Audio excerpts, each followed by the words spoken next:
Ma'am, now we can start, please.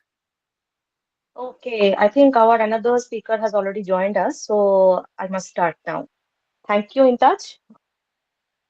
Namaskar and good evening. I am Roshni De from IQAC Lokepara Mahavidyalaya, and on behalf of Lokepara Mahavidyalaya and the Center for Folklore Studies and Research, I would like to cordially invite you all to welcome you all to today's National Symposium in celebration of World Folklore Day 2025.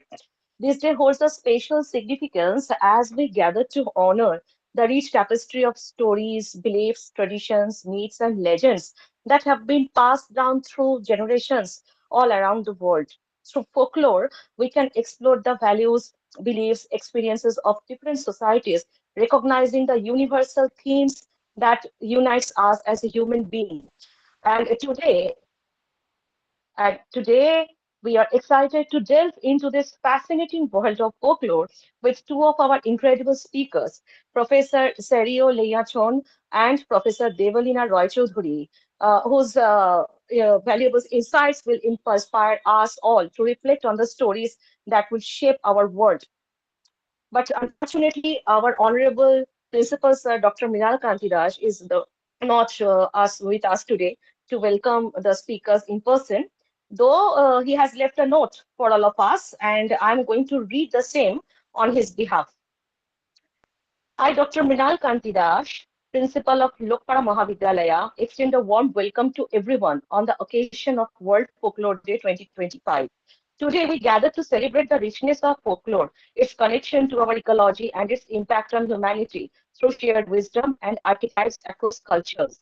I would like to extend a special welcome to our distinguished speakers, Professor Serio Leachon and Professor Debalina Roychowdhury, whose expertise on this particular or this specified field will enrich our discussion.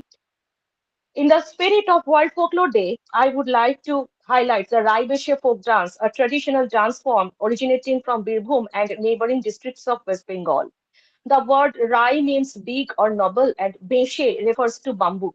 Raibeshe involves exercises performed with a strong bamboo stick. In the historical context, it is believed to have originated among the Lathials of landlords or influenced by Rajasthani warriors who settled in the region. This warrior folk dance, traditionally performed by men, which involves acrobatic displays and martial arts elements, often accompanied by drums. Cultural significance of Raivesha is not just a dance. It represents the cultural heritage and historical narratives of the region, showcasing the resilience of community tradition. As we discuss folklore, ecology, and humanity, Raivesha reminds us of the importance of preserving such traditional practices. In an era of rapid cultural shifts, folk dances like Raivesha connect us to our roots, tell stories of our past, and highlights the need of our cultural preservation. I hope this symposium sparks further interest in folklore studies, especially in preserving and promoting a unique tradition like Raivesha. I thank the Center for Folklore Studies and Research for organizing this type of refreshing program. I also extend my gratitude to the IQAC coordinator for their efforts in collaboration with the Center for Folklore Studies and Research. I also thank to my beloved students, other participants, former students, and researchers who eagerly joined the auspicious program. Thank you all for joining us to celebrate World Folklore Day 2025. Well, we truly appreciate the thoughtful words from our principal, sir, and we are looking forward to welcoming him in person next time. Now, I would like to invite Professor Muhammad Imtaz Ali, one of the founding members of CFSR, to share his thoughts and ideas about today's program with us. Uh, Please, Imtaz, now it's over to you. Thank you, ma'am, for collaborating with us. As you know, this is our second time, I think, that we are collaborating with Lokepara College. And not only that, Lokepara College, today is a very significant day because of the center, which is specific to promote and preserve folklore tradition of Bengal and as well as India and other part of the world. And we have members from different parts of the states different parts of other states in India, from Delhi to Manipur. Even our speaker here, those who have joined today, they are also a member, Debalina and also Sharia Minchon. And we know that today is a very potential day to celebrate, because most of us are far away from our culture, far away from our heritage, far away from our own roots. So this is a kind of platform through which we try to connect, try to establish, and try to understand what exactly folklore matters. Even we have a 3 days event with University of Hyderabad, from 20 to 22, 2022, no, 20 August, and then today is the last day, it was over. So we have tried to connect with all our collaborators. Even we have a uh, event with Asansol BB College, where we have shown a documentary movie on Pawan Das Baul, and also there is a performance. So that is also over. So folklore, World Folklore Day celebration is going to end with this presentation with 2 hour speaker. So they will try to speak and try to make you understand what exactly folklore matters for us, and how you can connect. Because after undergraduate level, this is because of you, this is because of the students, friends. They should know what exactly the folklore, right? And not only the Bengal context, but also Manipur context, where our speaker will talk about it in detail. I'm not going to say in detail, but she will speak more about that. But we try our best to collaborate and to make the things happening, so that it will revive. Because as a discipline, folklore is not in a potential position, but we are trying our best to make the discipline visible all over India. Even you see that many people, many center, like center Jharkhand University, Kalyani University, and other part of the world, they are also celebrating. So sometime, people can, imitate. People can. I'm not saying that they are imitating us, but I'm saying imitation is from both the side. We also imitate them. We also learn from them. We also inspire for them. So if things are happening in such a way, then what will happen? People will celebrate, people will make more events. So it's not about rivalry, but it is about something that going to happen. Either we'll do or somebody will do. That's the spirit that we have with us. And we also try to help our student friends as much as possible. And we see there are total 42 members joined. So it's not a big deal. Like in such evening, people are interested. I hope যে তোমরা এগুলো শুনবে, এবং তোমাদের after Yuji তোমরা হয়তো PG লেভেলে যাবে। পিজি যখন যাবে তখন হয়তো রিসার্চের একটু স্কিল তোমাদের মধ্যে আসবে। হয়তো এনইপি বলে দিয়েছে যে আমাদের আন্ডার গ্রাজুয়েট লেভেলে রিসার্চ স্কিল আমাদের আনতে হবে in the form of internship and other activities. আশা করি ধীরে ধীরে তোমাদের মধ্যে সেই রিসার্চ স্কিলটা আসবে, এবং তারা জানার চেষ্টা করবে। হয়তো সবাই সেটার দিকে যাবে না, কিছু 1%ও যদি যায়, তাহলে সেটাই কিন্তু আমাদের আউটকাম। তো এই বলে আমি এখানে শেষ করব, যাতে আমাদের ছাত্রছাত্রী বন্ধুরা শেষ অবধি থাকে, শোনার চেষ্টা করে। দেখো, সবকিছুই তো আমরা জানতে বুঝতে পারবো না, কিন্তু আউট অফ 100%, যদি আমরা 2%ও যদি বুঝতে পারি, জানতে পারি, that will be our take away, তাই না? We'll also speak. Yeah, the session will be in English, definitely. And this is for our student friends, for the colleges, for just a brief summary for what is going to happen with this session. So I'll not take much more. I'll hand over to our coordinator from the college. She will begin the session with our speaker. Thank you very much.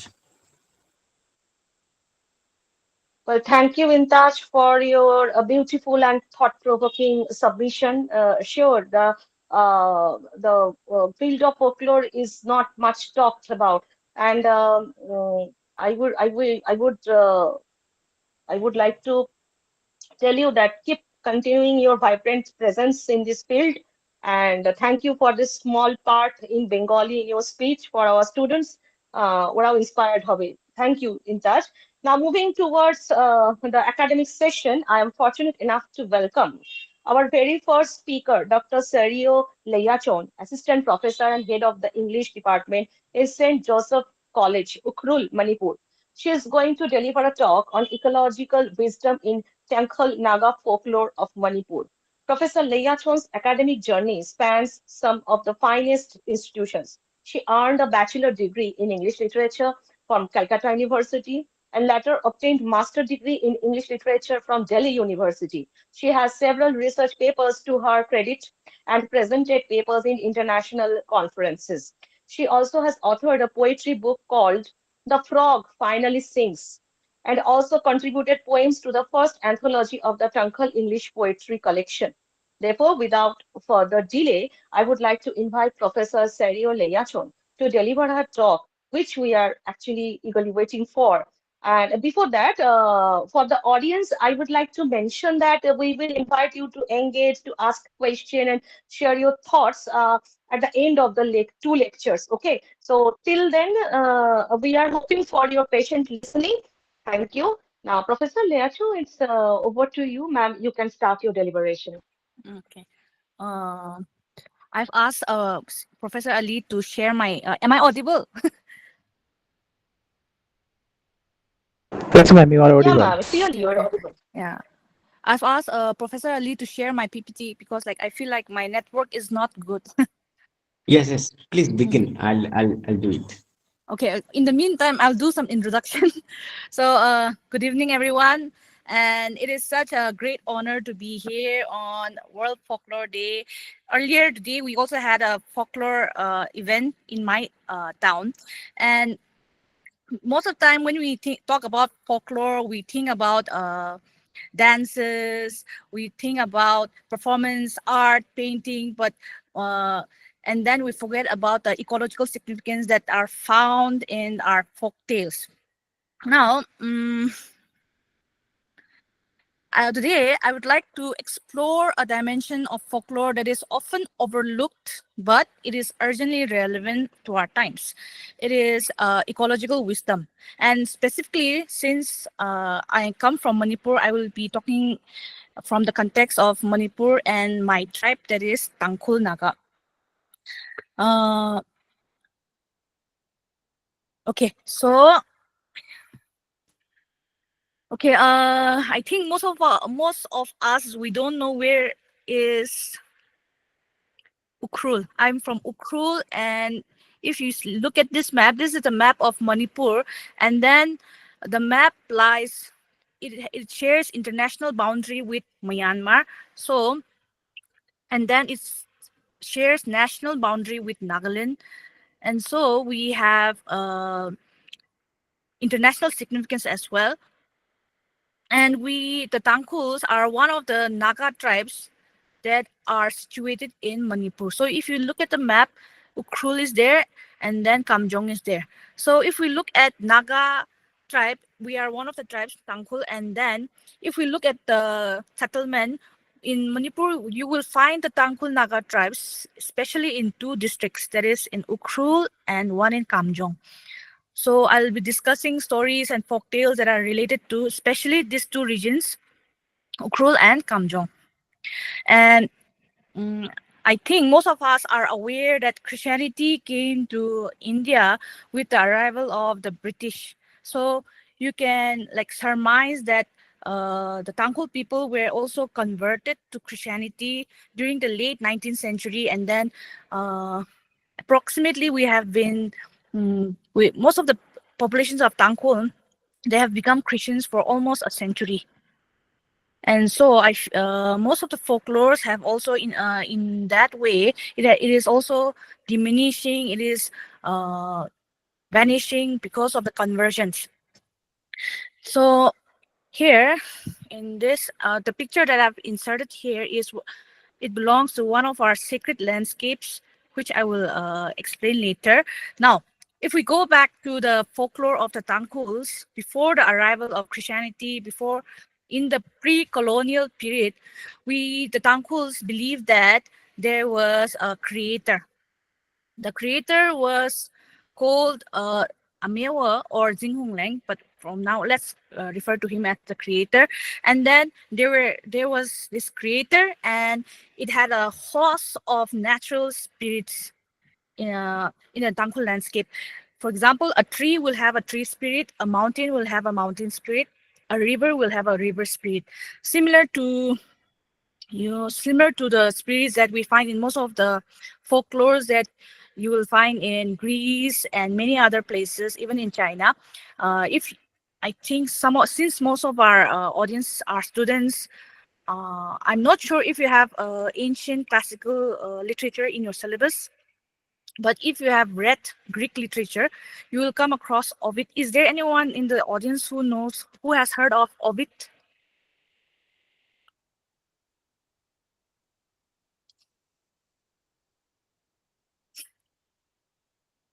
Ovid, the ancient Roman poet. So Ovid, he has a book called Metamorphosis, and it is a combination of it is a collection of short stories of gods of ancient Greece, and it is yeah of its metamorphosis. It is filled with transformations, stories of ancient Greek gods, spirits, and nymphs, dryads, and even beginning starts with Apollo chasing a dryad, a woman spirit, and then later on she turns into a tree, the laurel tree. So such kind of stories is not only like it is not only there in the Western world, but we have also those kind of stories where there is a God creator, and then we also have nature spirits. Okay. Sarli, can you go back to the other slides?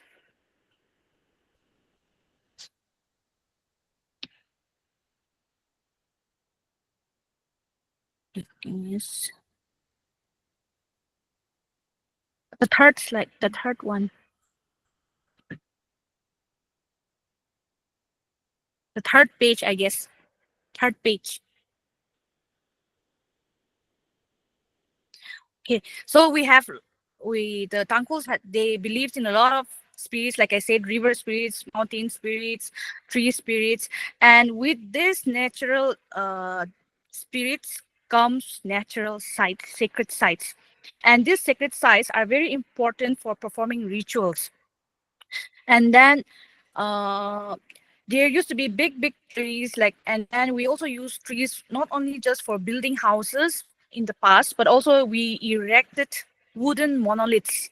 And these wooden monoliths were carefully selected by a priest, and then it can be only like the village as a community with the under the leadership of the priest goes to a forest, and then they perform rituals, and these rituals consist of appeasement to the tree spirit. They don't just simply cut down the tree, but they appease the spirit by saying prayers and asking for permission to cut down the tree, and then only after fulfilling all these rituals they cut down the tree. Cutting big trees was not simply like nowadays it does not, like, people don't they don't pay heed to such kind of customs, but back in the pre-colonial days they would cut down a tree only after performing the specific rituals headed by the priest. And so in that way, big trees were not just randomly or indiscriminately cut down, but there were rituals and customs attached to it. Next slide, sir. Okay, now metamorphosis, one of my favorite topics.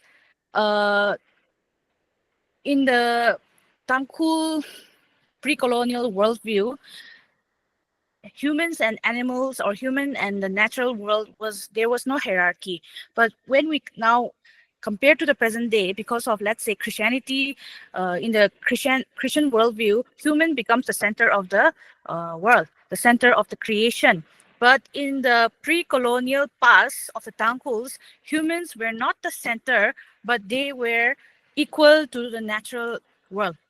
So we have a lot of stories involving humans transforming into the various type of natural embodiments. So we have stories of a mother who turns into a deer, and we have a lot of variation of stories where a human, it can be a boy or girl, changes into a cicada because of it can be a lack. There are many circumstances. Most of them were like lack of food, so they started consuming plants, and then they transform into animals.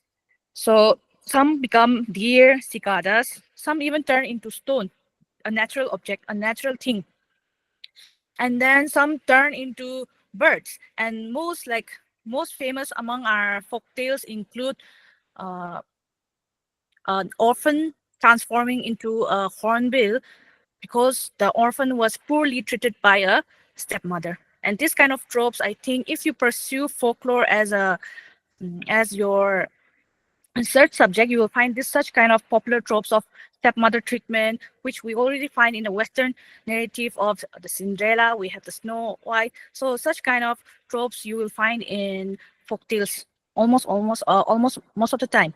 So we have those kind of stepmother treatment tropes where the stepdaughters or the stepson is treated badly or cruelly by the stepmother, and then the stepdaughter or the son turns into a flower, a bird, or something else. But is the transformation is not looked down upon as something that as if it has turned into a flower, so like it is non-human, but it was considered as it has become part of the nature, part of the world.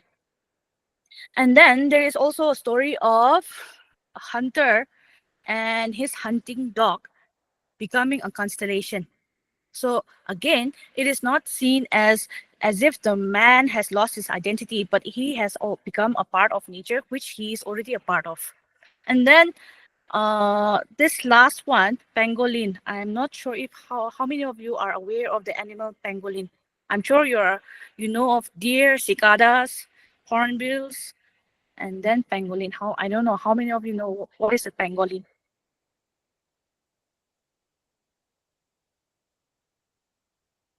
Anyone who knows what is a pangolin, an animal, that animal? I should have inserted a photo. Yeah, pangolin.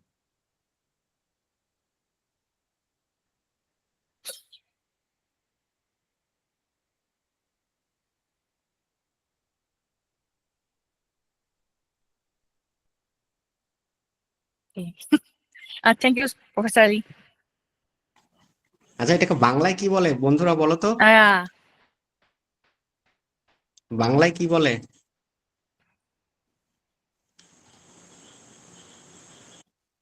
তোমরা দেখোনি এটা?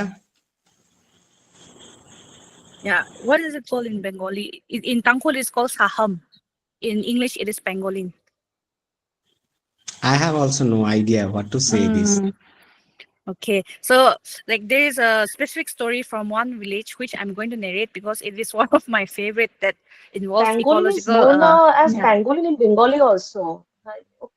Oh, it's just pangolin. I thought you will have in your own language. Okay, so let's keep this image in our mind, and I'll tell you a story. So once upon a time, since it is World Folklore Day, I will just narrate one story. Once upon a time, there was a village, and the village was attacked by enemies. So the entire village was killed and massacred. Okay, and then Tangkuls, we were, I think, if you know about the Nagas, we are also known as head hunting people. And head hunting was part of our culture back in the old days. So village and village attacking was a thing in the past. So this one village got attacked by another village, and the entire village was massacred. They were wiped out, but there was only one survivor. And that survivor, he escaped into the forest. Now we also see here the forest nature as a shelter also. He escaped into the forest, and then there were enemies that were looking for him. So he goes to the forest and then he needed to disguise himself. So in order to disguise himself, he looked towards the pine trees and there were some yellow mushrooms that were growing like just below the trees. And so he took the mushrooms and then he covered his entire body with the mushrooms. And later on, the enemies who were searching for him, they could not find him because he became a part of nature. They could not spot him anymore. So in that way, he escaped from his danger, and then he covered himself with the pangolin, with the mushroom. But later on, slowly, after putting the mushroom, he turned into a pangolin. The mushroom covered his body, and then later on he turned into pangolin. And so after turning into a pangolin, he no longer lived in fear of his enemies. He lived freely in the forest, and then in that way he started living as a pangolin. So in this village, it is in the district of Kamjong, and in that district, the people of that village do not kill and eat this animal because they believe that it was once a human being. So a human being cannot eat another human being. So it is a sort of totem where killing the pangolin is considered as killing human beings. In that way, the pangolins are also saved. So even in the present day, the World Wildlife Trust of India, they have banned killing and catching of pangolins in this part of our district. So this is one story that tells us of the how pangolins are also preserved and protected because of this story. So stories and folk tales can also be used as for wildlife conservation. That is what I wanted to say, and because of that, I love this story. How that story can prevent the entire village from killing pangolins. Okay, next slide, sir.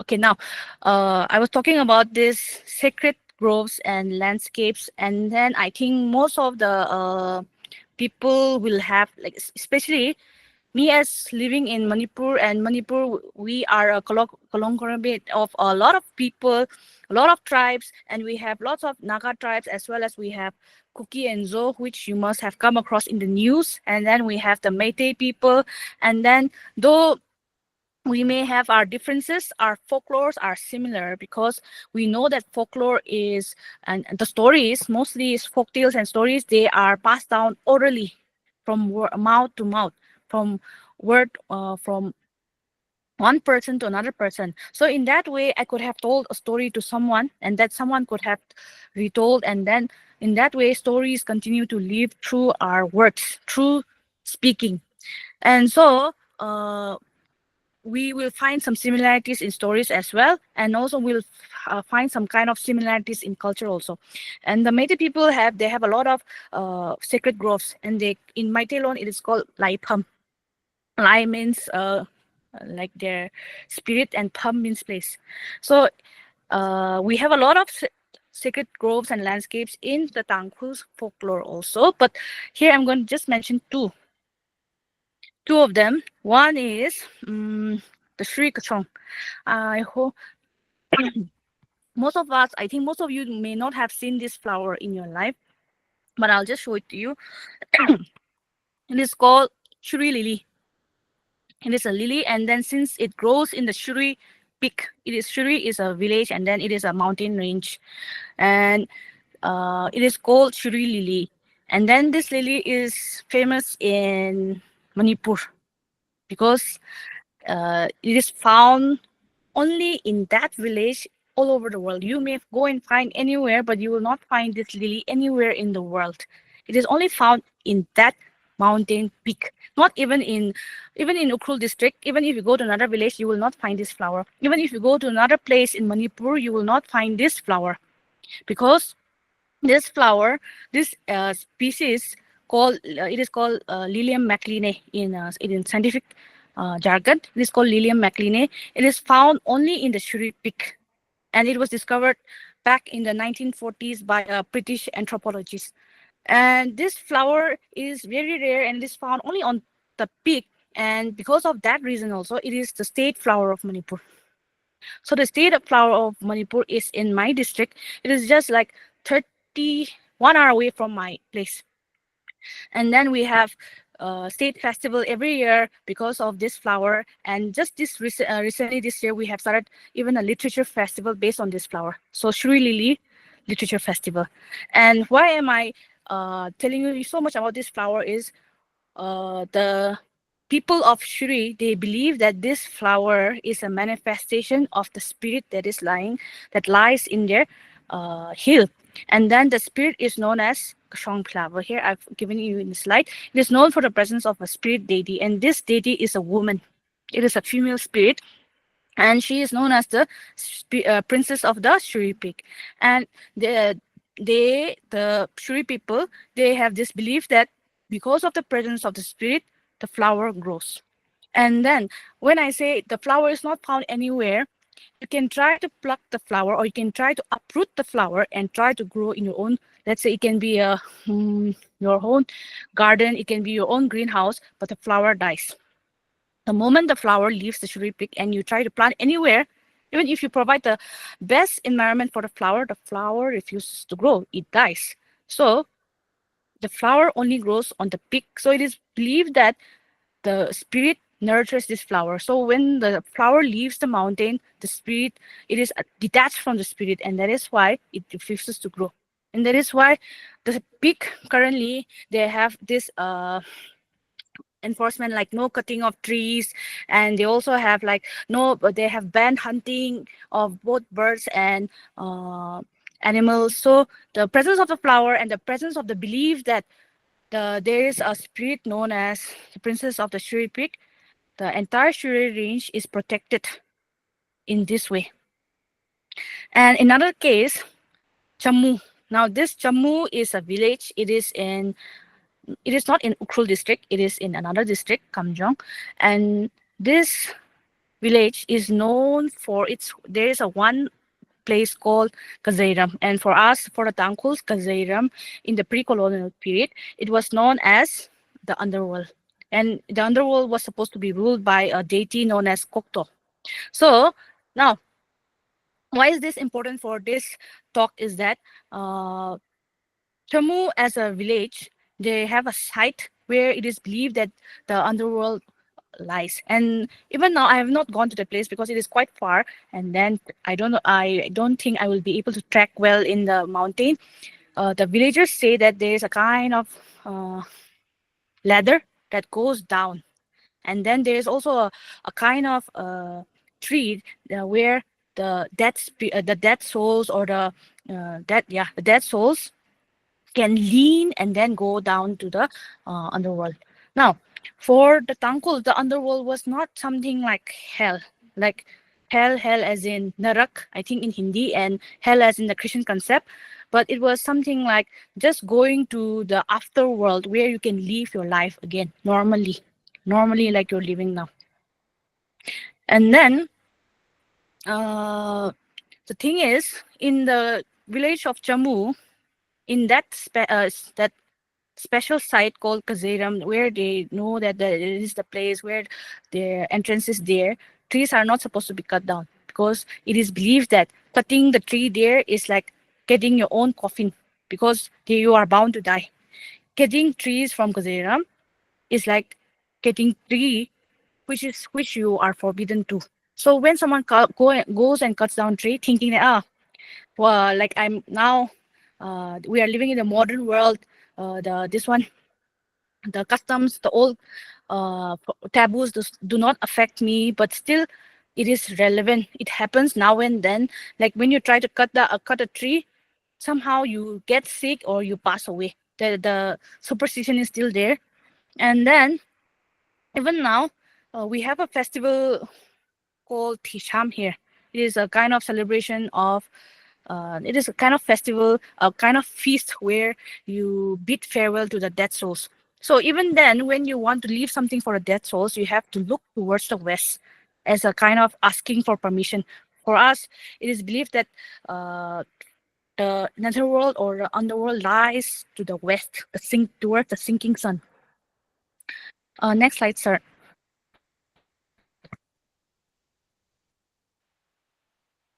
Madam, your slides Okay. are not visible. Your slides are not visible. In touch, please. Okay, thank you. Yes, Okay. it's Okay. visible. I can see it. Okay. Okay, now it's visible. Okay, now it's visible. Okay. Thank you. Okay. Okay. Okay.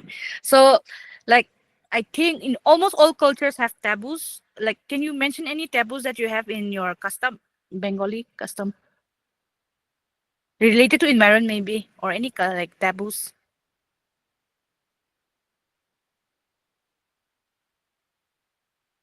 If anyone is willing to volunteer.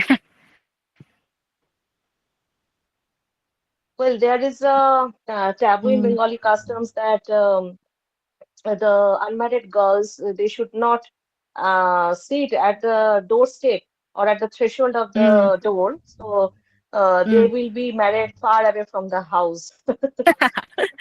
Okay, so like we also have that kind of customs and taboos, but for us, these taboos, some of them they are now available as proverbs, but some of them they are very strict.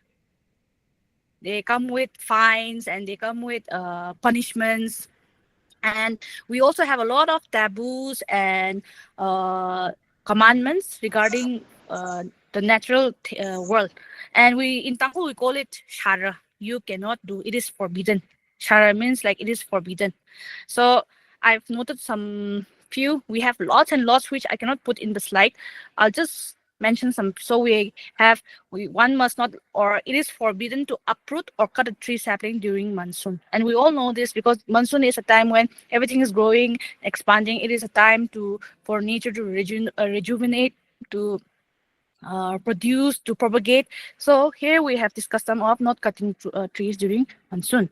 And we also have one must not trap birds or kill the birds during nesting season, because by doing so we are also killing decreasing the population. And then we have this belief that humans are not older than the earth is older than us. And I think this is relevant for all culture. We always respect who is older than us. So nature or the earth is an entity that needs to be respected. And then we have this for rivers. We have some taboos for rivers, but I've mentioned just one here. It is forbidden. Like one is forbidden to urinate in streams or river, because again it is a form of pollution. So all these taboos have been like passed down orally, and now we have in some written text also, but they were the maxims and commandments that our ancestors went by. And then I've not mentioned here, but uh, I think we have some of us, I think some of us love cats. Or is there anyone who does not love cats? There are people who are very attached to cats. Is there anyone here? I have one taboo for cats.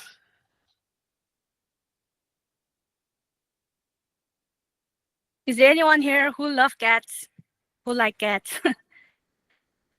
who wish to live a future, like not get married and then live with cats? Actually, cats in Bengali societies they are much respected as the Vahana of Mm, Mata Shashti. Okay, so okay. Mm, cat has a okay, respect so in like our society. I think that somehow similar to Egyptians also. And then we also have a similar we have a taboo for cats also. Like uh we must not beat a cat. We must not disrespect a cat. That is there in our custom. It is a taboo, and then it is a taboo to kill a cat. And why is that? Because in our worldview, the pre-colonial worldview, it is believed that a cat was the princess of the house, and she was considered as the princess. He or she, it was considered as the princess of the Tangkol household, and it was uh, the cat was considered as uh, the protector, the buffer when misfortunes comes to the house. It is supposed to protect the residents of the house when their misfortunes come. And somehow I'm coming to agree this also, because recently, just this year, I broke my ankle, and my cat, one of our cats, she also broke her paw. and she passed away, and somehow I'm fine. So I'm thinking that she took away my bad luck. So superstition, but I was like realizing that, oh, she passed away. Maybe she took away my bad luck somehow. I feel bad for the cat, but somehow she was kind of my, let's say, protector. Okay, next slide, sir.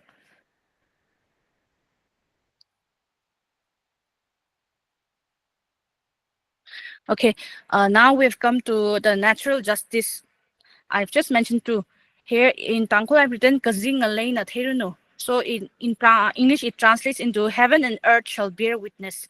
So we have when there is a dispute regarding land, it can be dispute, so many cases and disputes. Earlier, before the IPC or penal code or criminal system came here, we had our own system, criminal judgment system laws. And then I've mentioned two. One is when there is a dispute, it can be of kingship, who is the rightful king, who is the rightful landowner. The two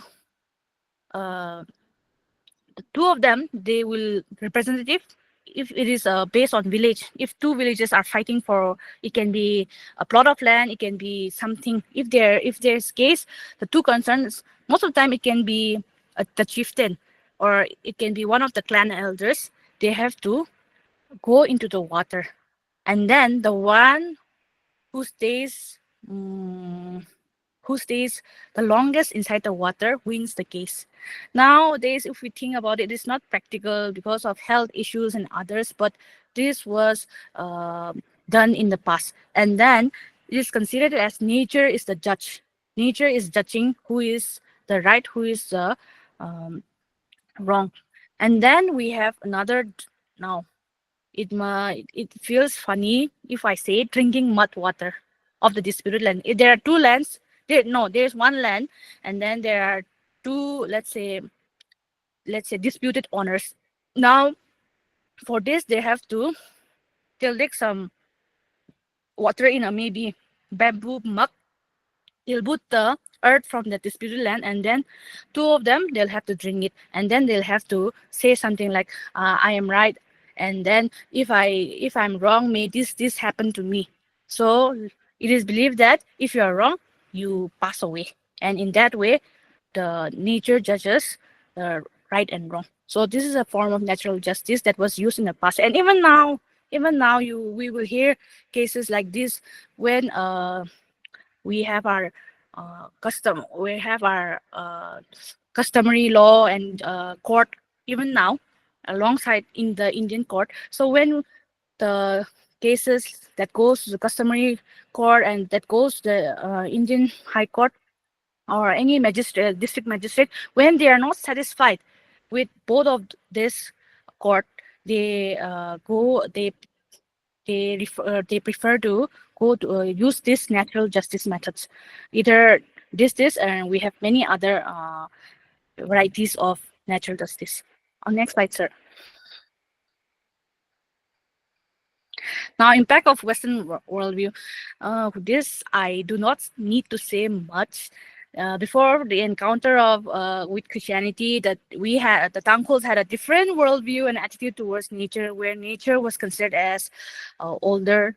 So, like I said, we needed to respect nature, and then now the anthropocentric, human-centric worldview that we have come because of the Judeo-Christian tradition, where human becomes the center, and other things become that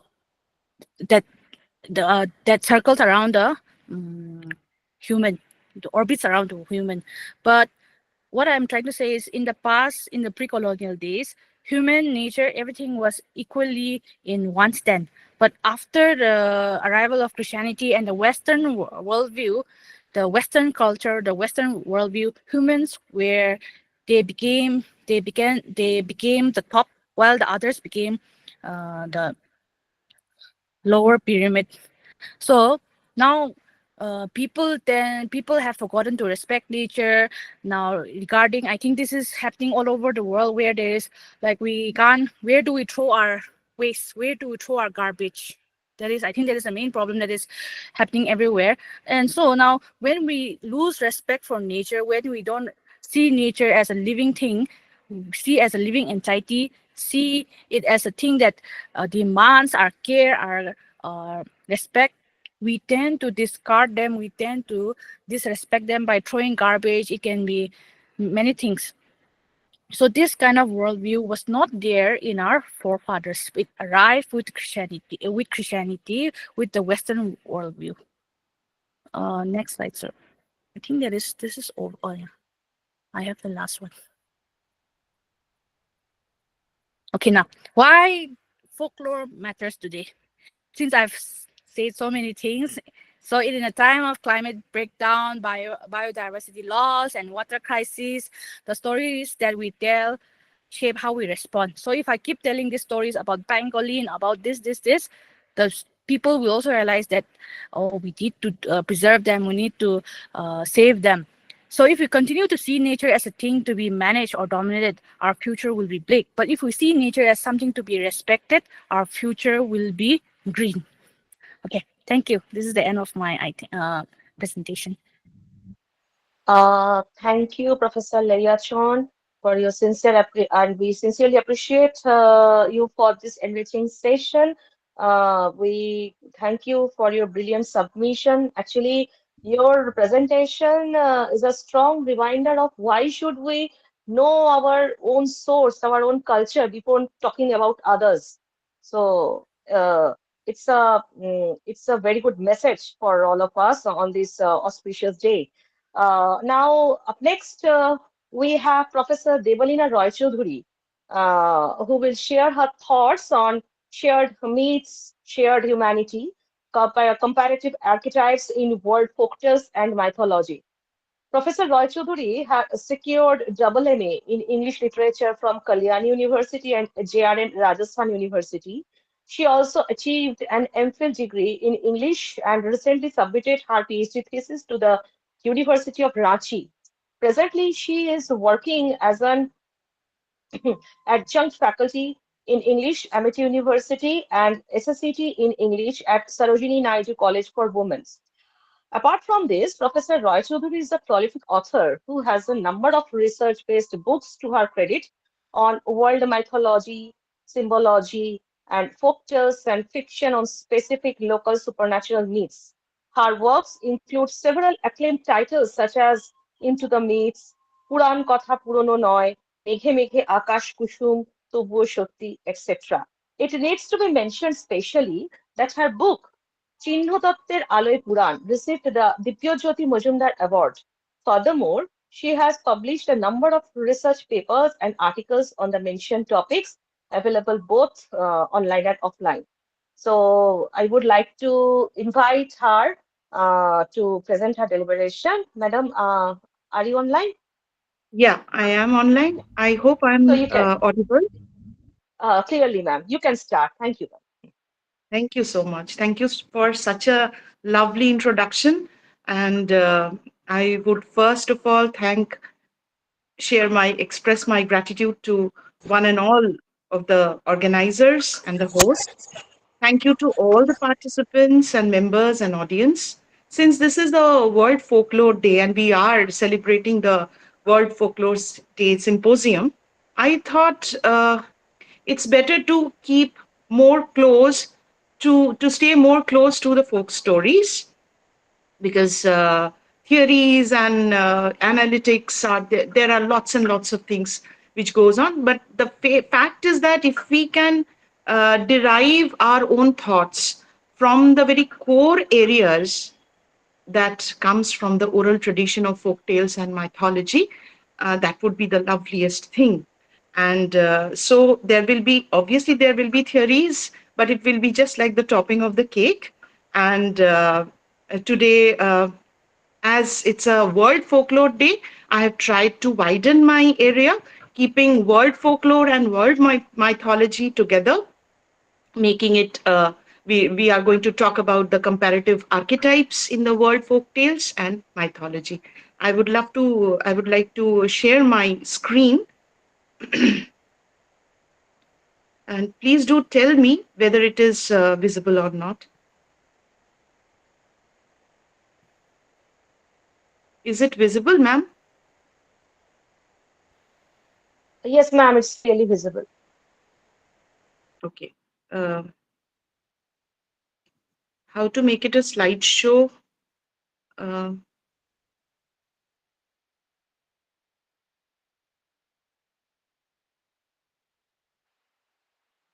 Is it in PDF format it's or not. PowerPoint?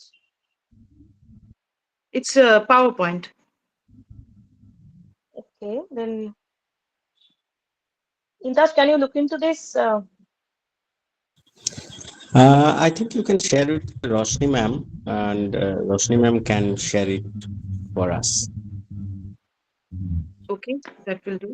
Okay, okay, but I am online from Mobile tab. phone. I will try. Okay, I'm mobile sharing phone it tab on actually. WhatsApp. Okay, I'm you share sharing me. on.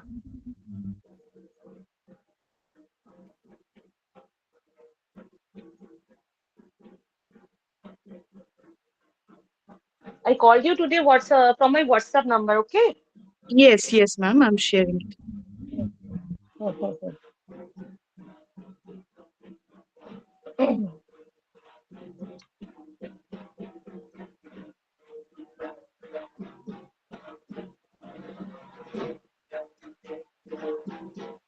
Ma'am, I have already sent you. Okay. Then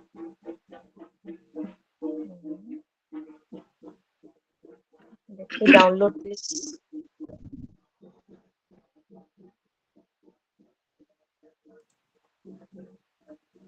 Uh, this is a very interesting area, mythology and folk tales. Folk tales, we almost all of us know a lot about folk tales, and mythology and folk tales, they are rooted in the same platform. It's just like something which is in a small format and a miniature format, and something in a wider format. That's the basic difference I would like to say. But both the things are almost the same, sharing the very strong affinity and bond. Uh, is it okay, ma'am?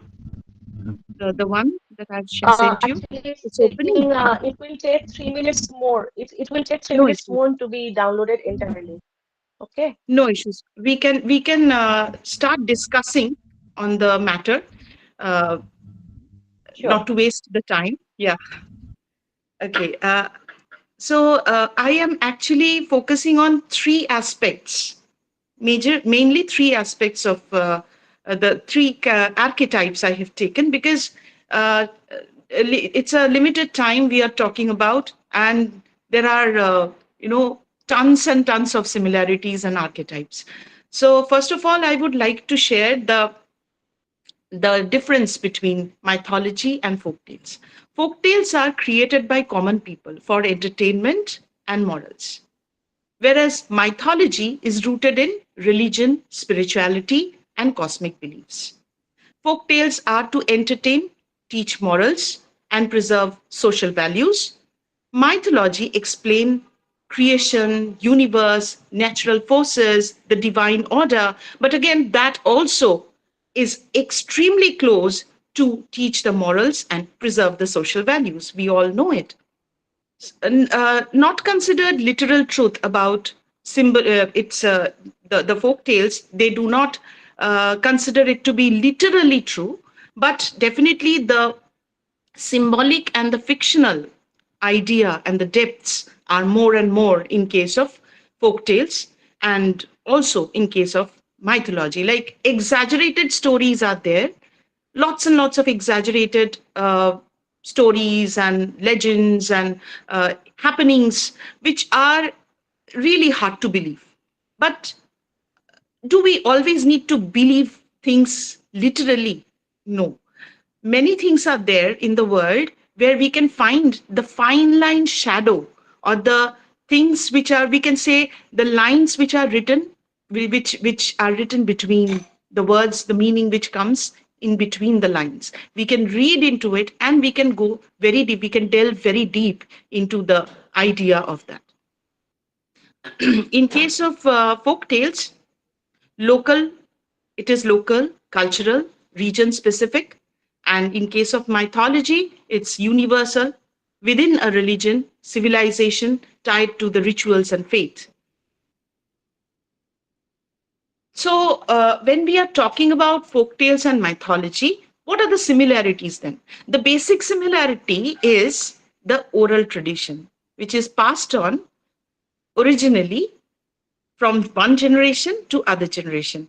Uh, in ancient times, in Greek literature, when we read about Iliad, Odyssey, we came across a term called oral formulaic mode. It is actually applicable to all the folk tales and uh, the mythologies of the world. We are not talking about Indian mythology only. We are talking about the entire thing. So the world mythology, the world folk tales, all are actually passed on from one generation to another generation through storytelling, because that is the most interesting thing, and this is the way how we can create more and more influence in the minds of the audience, of the readers. We can create a belief system, we can create a kind of culture through stories, that which happens in our families also. Both reflect the beliefs, values, and culture of the community. Both often use symbolism, quote unquote. This is the area where I am going to come, because symbolism or symbology is something which is deeply related, and you can say it is hard to differentiate between archetypes and symbols. Imagination, personification, all these things are used in folk tales and mythology. Both have strong role in teaching, entertaining, and preserving heritage. So this way, actually, whenever we go to visit a place, we have a kind of a story, which we also call the Lok Puran. This is not considered to be one of the Puran which was there as our Shastras. Like there are 18 Purans and 18 Mahapurans and 18 Sub-Purans, but Lok Puran is something we can consider the 19th one. Why? Because each and every local place, every locality do possess a kind of a story. Why? Because everybody wants a kind of acknowledgement. Everybody wants to be remembered. This is human nature, right? Both include extraordinary events, supernatural elements, moral lessons. Sometimes it is very hard to accept. Sometimes it is really interesting. We read it like stories. We read it like tales, imagination. It also creates a kind of flowering imagination. Our imaginary power, our visualization increases with the folk tales and mythological stories. Therefore, both of them preserve culture and tradition. Both carry both carry forward the values, beliefs, and customs of community. They teach moral and ethical lessons. They educate and socialize. They entertain and engage. And they explain the world in a very symbolic way, so that the meaning also becomes relative. The meaning of anything in this world is actually relative, because from the point where I am sitting and I am having my experiences of life, I am looking into life, is what I will derive. So it will not be the similar, it will not be similar to another person. It will definitely differ. So this is a kind of open platform for all of us, so that we can understand life in our own way. We can conceive the meaning of life, death, all kinds of grief, sadness, and love, and everything in our own way. So what and why are archetypes? We are coming into the main point now. Archetypes. Now, archetypes are the unconscious images. I'm quoting from Carl Jung. He is the most eminent person who has worked on archetypes. The archetypes are the unconscious images of the instincts themselves. In other words, they are the patterns of instinctual behavior. Rightly said by Carl Jung, because we are humans, not only humans, we are animals. To be very honest, we have to keep in mind that though we consider ourselves to be different than the animals, but we are animals too, and we all are bound with our instincts. So our instincts definitely calls a lot, and it actually suggests that beyond our personal unconscious, there is a kind of collective unconscious which is shared by all humans, irrespective of geographical areas, irrespective of time. We are going to talk about this collective unconscious later after we talk about the stories. This collective unconscious contains universal inherited memories and symbols called the archetypes. And there are lots and lots of recurring images and themes which come across throughout the folk tales and the mythology, like the mother, the hero, the shadow, wise and old men, and transformation of human into creatures or animals or flowers. We are going to talk about that in the story, in our stories. Uh, they actually shape how people think, feel, and behave. It actually is a experience that we get from life. We'll come to the stories. My first archetype would be travel of the hero.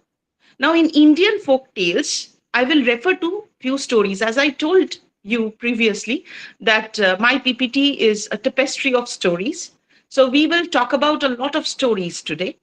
First of all, I'll talk about the story of Punjab, a folk Punjab. In Punjab, there is a folk deity hero called Pabuji, and Pabuji travels across deserts with his horse named Kesar and Kesar Kalmi, and he rescues cows from bandits. He fights demons. He experiences a lot of harsh realities of life and travel. He undergoes all kind of hazards of travel, and finally he is considered to be a folk deity. From a human, he is transformed to a folk deity, and he is considered to be the protector of the innocent. Uh, Ma'am, we are reading The Travel of Hero, Indian Folk Tales. The slide. Okay. So, which Yes, slides? Okay, which slide should I display? You I can will tell you. can you share the serial number of the slide? Yes, sure, ma'am. Sixth slide. Okay, is it visible now? It is visible. It Is was my visible. Now okay? Now it's loading. The file is yes. Okay, okay, ma'am. We are carrying on with the okay. stories. Now, Okay. Yeah. is it visible on my screen No, for you not all? Is it this. visible? Yes, later on. Yes, ma'am, it is. But you have, I think you have reached the almost at the end of the uh, PPT. No, no. I am just sliding the I can see the first slide, now the second, the third, the fourth, the fifth, and now the sixth, the travel of the hero, Yes, yes, Indian yes, folk yes, tales. yes, yes. This one, exactly, this one. Okay. You can Okay. see this Thank you now? so much. Yes, ma'am. Okay, Thank you thank so you. much. Yeah. Next, we have another story that is very famous in Madhya Pradesh, Chhattisgarh, and it talks about the Saugandhika flower, which was brought by Bhima for Draupadi. And is this story tells us about the fortitude, loyalty, and tenacity of a husband towards a wife. This story is rooted in our Mahabharata. We all know the characters Bhima and Draupadi. Next, there's a story regarding the travel of the hero in Tamil Nadu. It's very, very, I think many of you will come across this name. Uh, the name is Kanappa Nayanar. Huh. And in this story, there's a hunter hero who is from a lower class. He is a lower caste person, and he doesn't get the opportunity to uh, to worship Shiva in the temple. So he goes into the forest one day, and he travels a lot, and he reaches a forest where he finds a Shiva temple, and he stays there. There's a severe rain and thunder when he was there, and he tried to protect the Shivling, and how he tried to save and protect the Shivling, he offered his eyeballs as a sacrifice out of devotion, just to save the the Shivling. This travel and this kind of a exploration is actually a spiritual exploration, and it talks about faith on something that we believe, something that illuminates us from within. We also know about Behula, and coincidentally, being a World Folklore Day, today is the birthday of Shambhu Mitro. Shambhu Mitro, who was a masterpiece, who created magic in drama, and he was the one who wrote and enacted a drama called Chandmoni Ke Pala. If you people have not heard it, I would request you all to listen to it. It is available on YouTube, and he did the entire drama was done by Shambhu Mitro and his daughter Shauli Mitro. It's a beautiful take on the legend of Chandbonik, Chandradhar Bonik. We know the legend of Manasa, and it's a completely different. It is assessed from, it is analyzed from a different way, a different light. That's why I'm telling. Here also, Behula, if we consider Behula, she traveled in a boat. She took a boat, and when her husband Lokhinder died because of a snake bite, she traveled across lots and many streams, river, and she crossed storms, just went through divine trials to reach heaven, performed a dance, and pleased the gods, brought back her husband into life. So here also, there's a connection with the story of Satyavati and Savitri and Satyavan. That is also there, a link with the Puranic story, Savitri and Satyavan, who brought back her husband from Yama. So this is the story. This travel is a symbol of devotion, endurance, and divine strength. In Bengali folk tales, Thakuar Jhuli is the most interesting folk tales we ever come across. Here also we find Dalim Kumar, Buddhu Bhutum, all of them travel not only a small place, they say they travel 7 seas and 13 rivers cross, and then they come back with a healing things, or maybe they have killed a lot of demons, and they come back triumphant.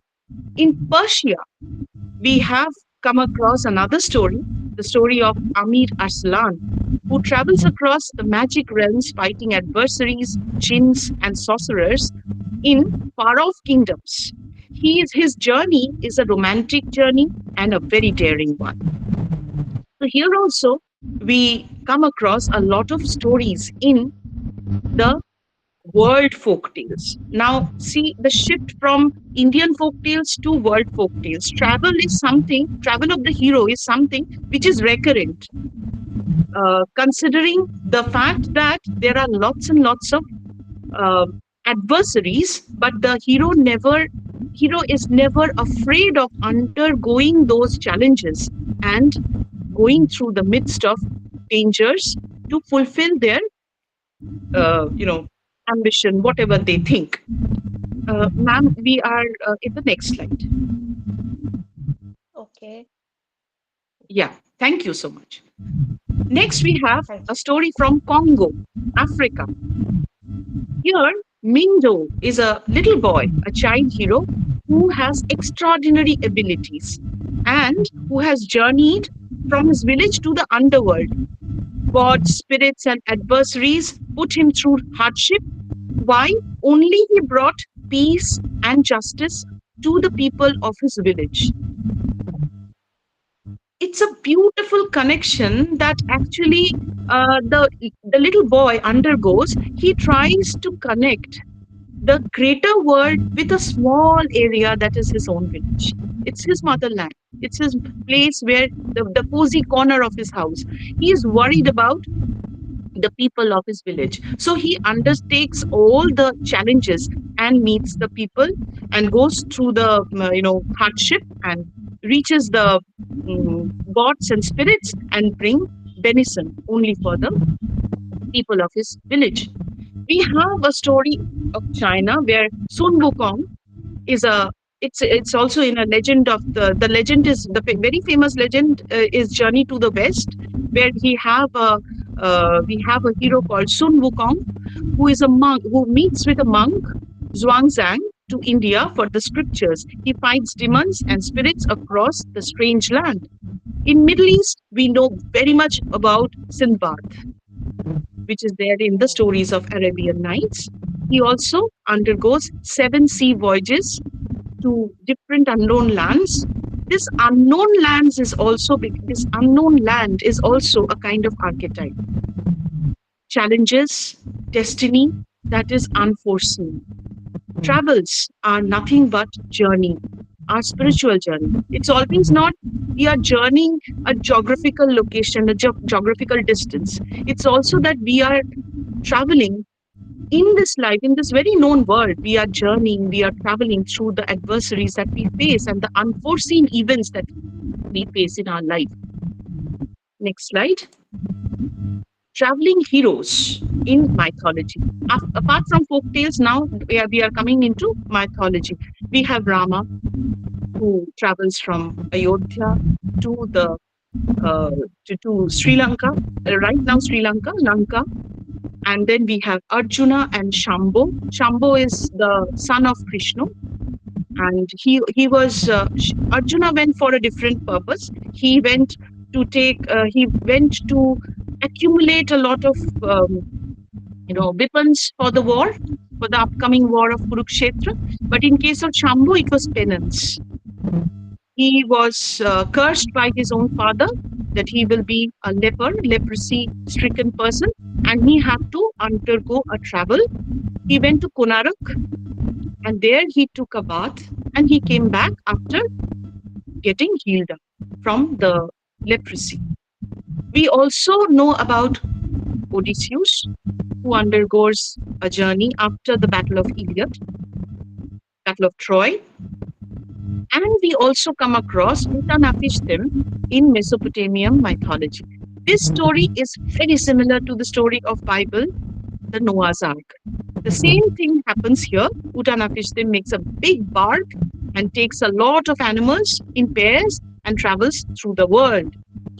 Next, we have in Norse mythology, we have Odin, the god of wisdom, and he only for the quest of knowledge. He travels many places, with many hostile places. He offers his eyes. See the story connection with Kanappa Nayanar. There's such connections which we do not even know, but things come up because they are archetypes. They are hidden in our mind. They are engraved in our memories, in our unconscious collective memories. And he sacrifices his one eye at Mimi's well. He finds the mystical numbers, the runes, and he also travels in disguise, seeking the guidance from wise beings, giants, and witches, even at the risk of his life.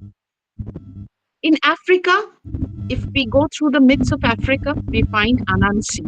Anansi, the trickster god. And he also traveled, he was also considered to be the spider god, just like the Greek Arachne. Though Arachne was cursed But here, Arachne was cursed by Athena. But here it's not a curse. He was himself a god, and he resembled like a spider.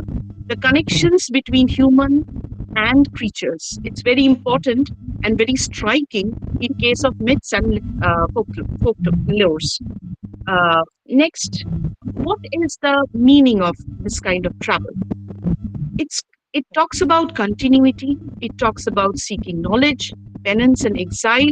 That also creates a kind of travel. That also gives a vent into the travel, because penance and exile, I felt while working regarding this particular topic, this particular theme, that it's like, whenever we get, there was a concept of Tirtho Bhraman, going to different places which are very much auspicious. Why so?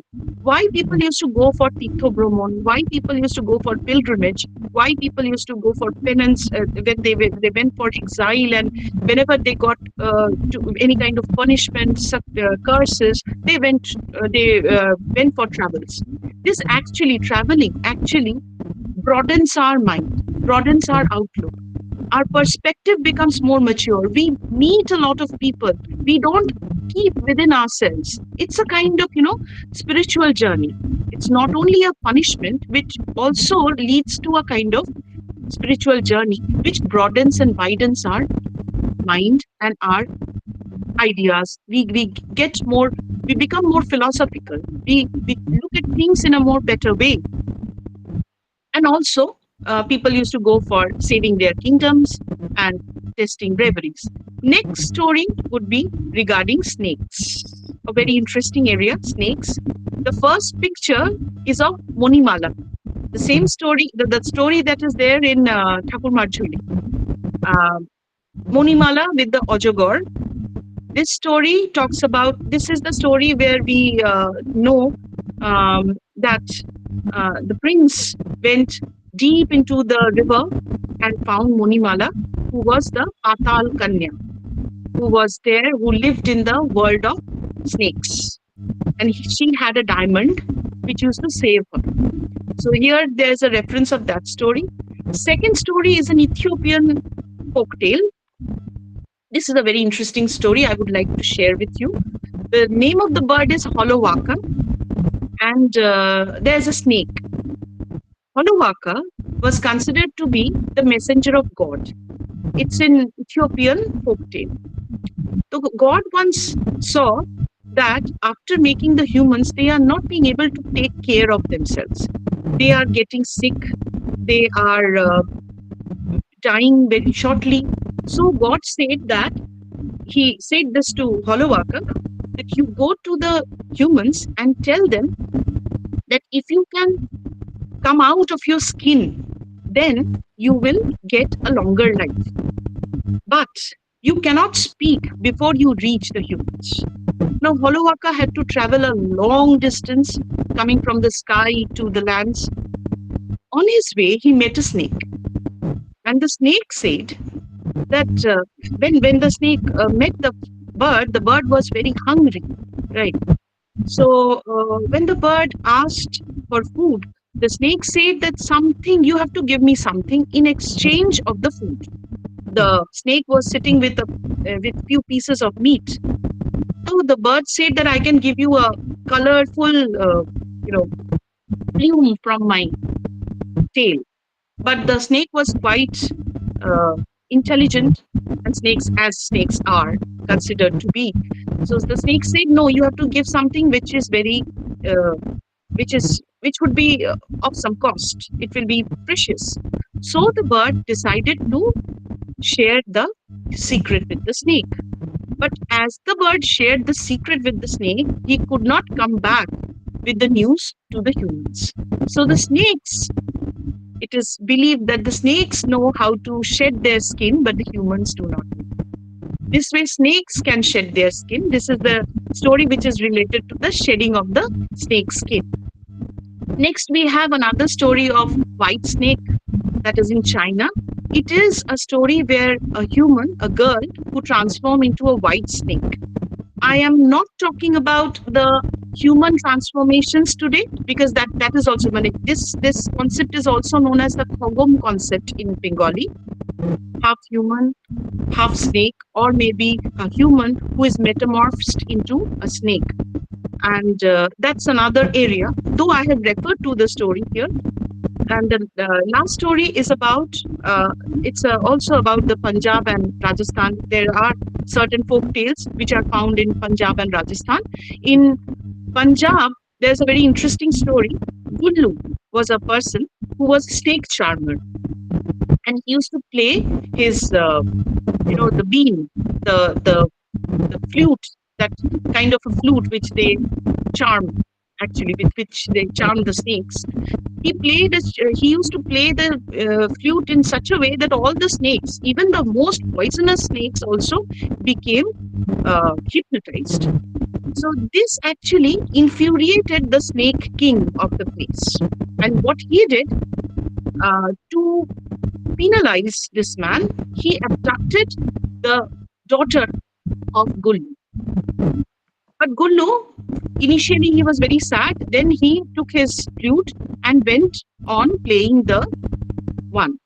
He went into the forest. He went to the palace of the Snake King, and somehow he managed to enter, even hypnotizing a Shankhachur, a very poisonous snake there, who was working as the guards of the palace. Finally, the king was very happy to see the valor and the strength and the way he used to play the flute. So he was so happy.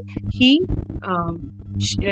offered his friendship with Gullu, and there was a kind of a good ending of the story. This is one story. And another folk tale which I came across, that was from Rajasthan.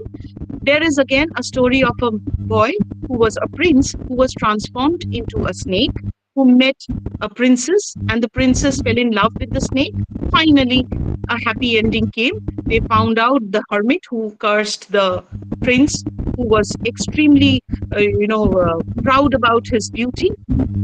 That finally he realized, after the curse, after the punishment, the life that he lived as a snake, finally he was brought back to his own life. These are some folk tales from the world, entire world, not keeping into the Bengal or India only. Next, we have a list of, in the next slide, we have a list of snakes that are mentioned in the world mythology. I have not added any of the one which is considered to be metamorphosed, like Medusa, Lamia. These are these are the snakes who were actually considered to be the ones who were humans later on, who became cursed and who became snakes. I have not added them. I've only talked about the ones who were purely snakes. In Vedas, we talk about Vritrasur. Indra killed Vritra, and with the Vajra, we know that, and that was made by the the bones of a hermit's chest. So that was Vritra, who was obviously a snake according to the Vedas. We have Anantanag. We all know that Vishnu rests on the Anantanag, and Anantanag also is connected with our subconscious mind. That again comes into another area of archetype. We'll talk about it. And we have Kalyonag, Krishna, who actually tamed Kalyonag. We know the story also. Krishna danced on the head of Kalyonag. And in Greek mythology, we have Hydra, the snake that had 9 heads. In Christian myths, we have Leviathan. We come across this venomous and dangerous Leviathan. We have in Norse mythology, we have Jormungandr, and it's a very interesting snake Your Mukandra is a very, very interesting snake because when we see them, it's also related to the Midgard serpent. I don't know how many of you have seen. If I would have added the picture, it would be lovely. I forgot to add. It's actually a snake, a massive, a big snake, which uh, which surrounds the entire world and swallows its own tail. Right. This is the Midgard serpent, and this actually is a symbol of timelessness. This is also considered. Freud said that this is a phallic symbol. Hmm. The cosmic. He talks about the. Here also we get the idea of cosmic copulation. The tail, which is inserted in the mouth of the snake. Again, the same thing. Carl Jung says that it is something about timelessness. Timelessness, in a sense, one thing that eats up the life that is coming from death. And again, death is eating up life. We can see it in two ways, like just like, a glass which is half filled or half empty. So it talks about the life and death consuming each other and the cosmic copulation. Also, we have Egyptian snake apep. We get this kind of a name.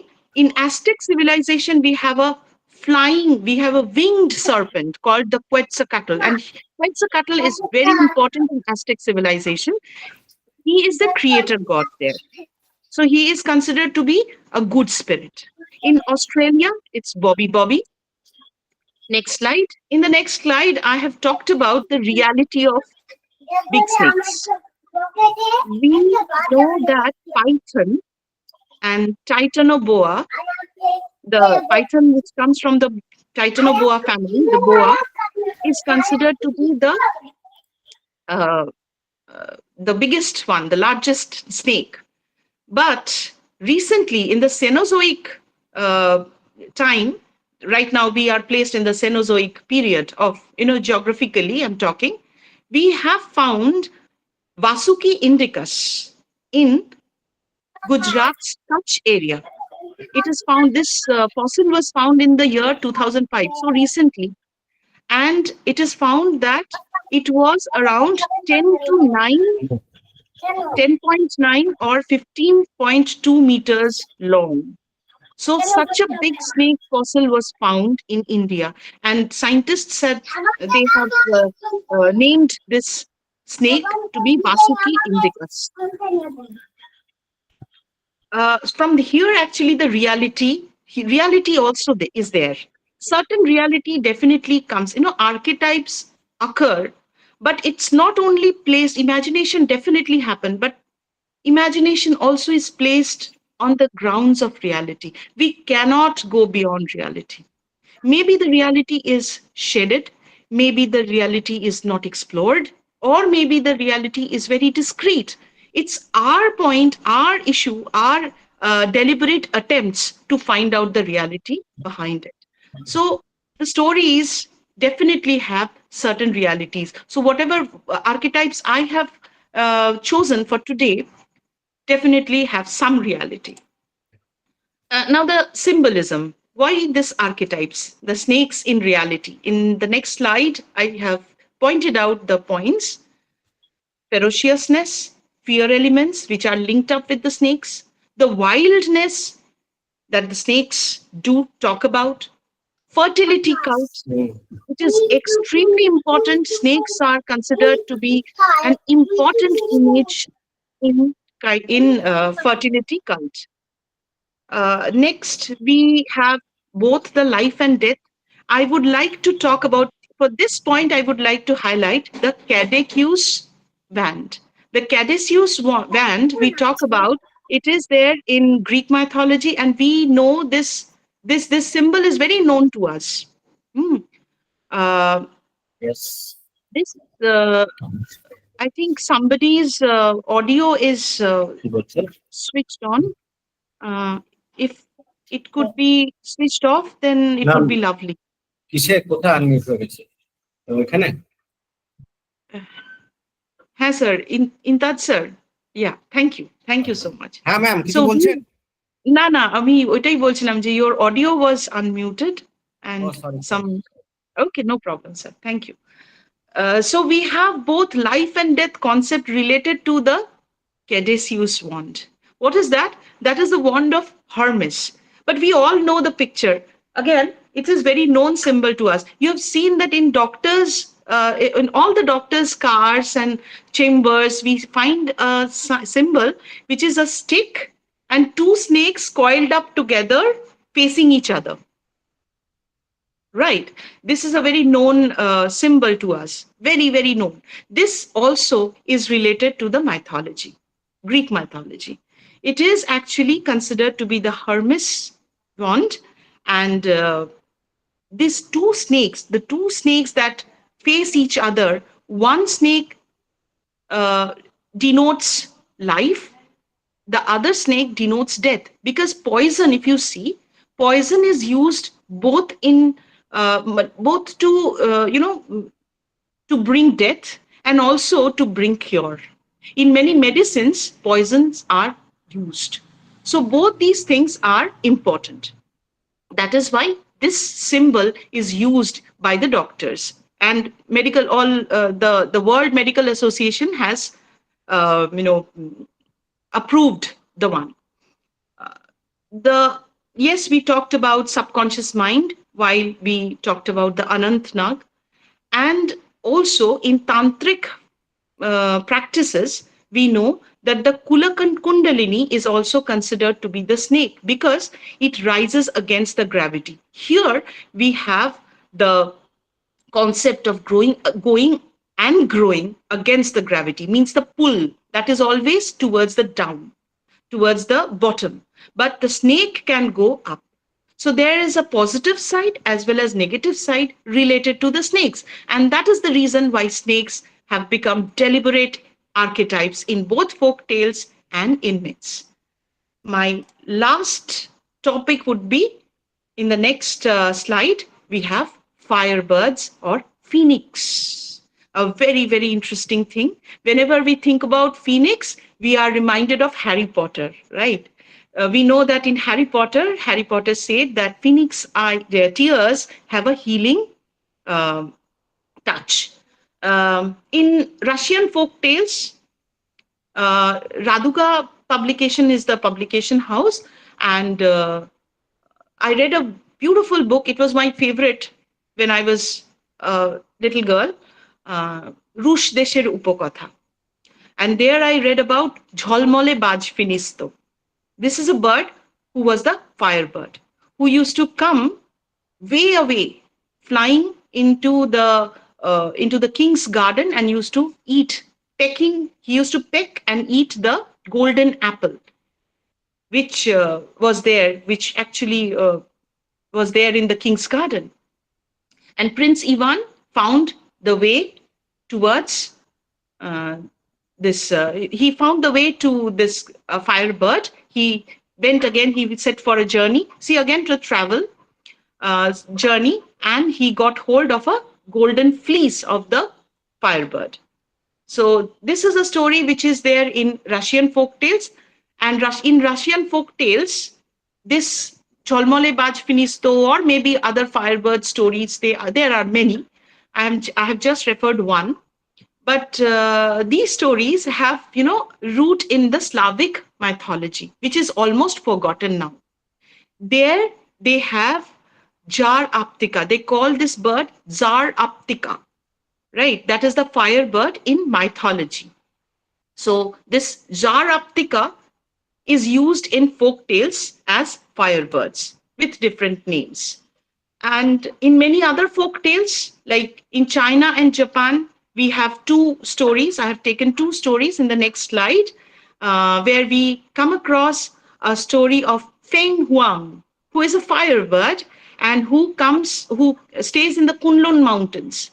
He becomes a very close friend of a big dragon. Dragon is another archetype. I have not mentioned about that. Here, just for the story's sake, I have mentioned about Long Wang.